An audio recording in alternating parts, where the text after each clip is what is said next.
Okay, Miss Martin, thank you so much for sharing your time with me today, and thank you for sharing your time with me this semester. I love it. I have enjoyed working with you and your kindergartners.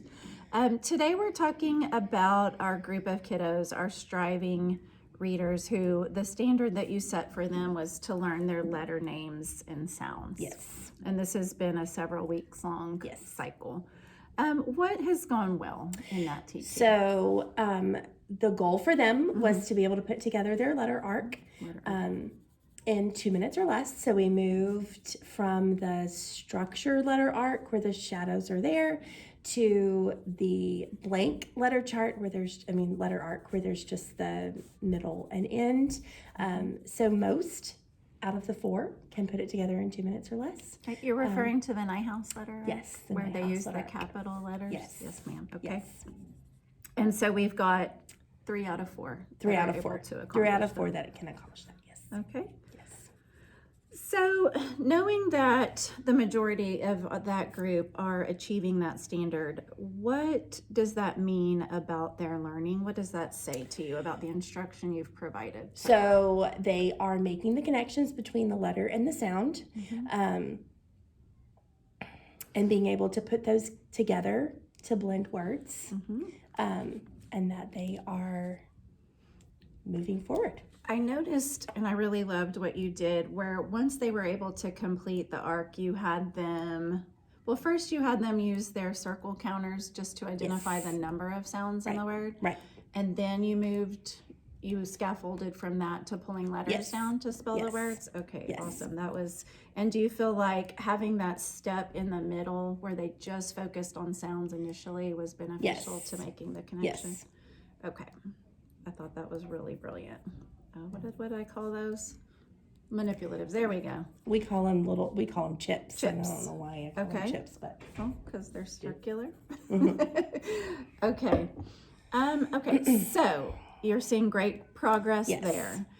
What changes have you implemented, or do you foresee yourself implementing to keep this group of kiddos moving forward? So we'll continue to unblend and blend words. So continue to use those sounds to make words. And then just continue moving forward with some decodable readers, some pretty basic decodable readers, to make that connection between the letters, the sounds, and the words.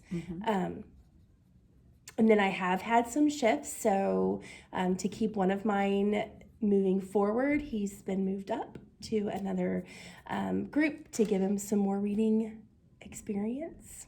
That's such a good move on your part to be able to see the needs of your kids and not be afraid to shift those groups and make sure that everybody's getting the instruction that they need.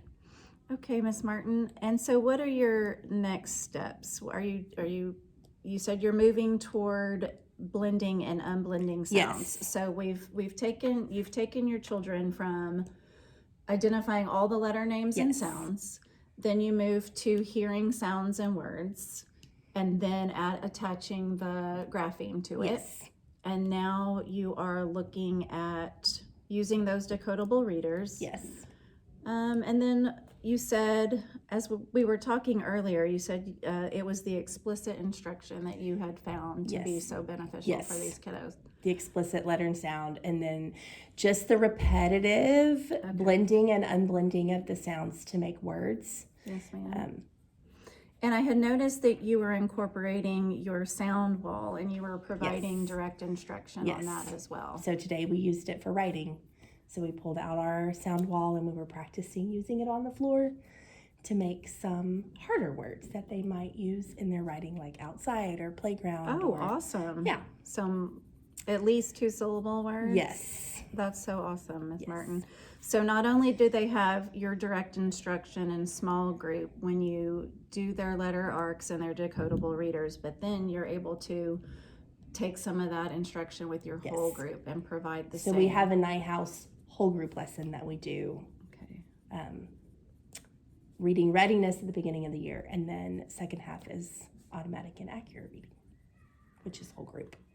And would you say that those have been reliable resources for you as a teacher? Yes. Okay. Yes, absolutely.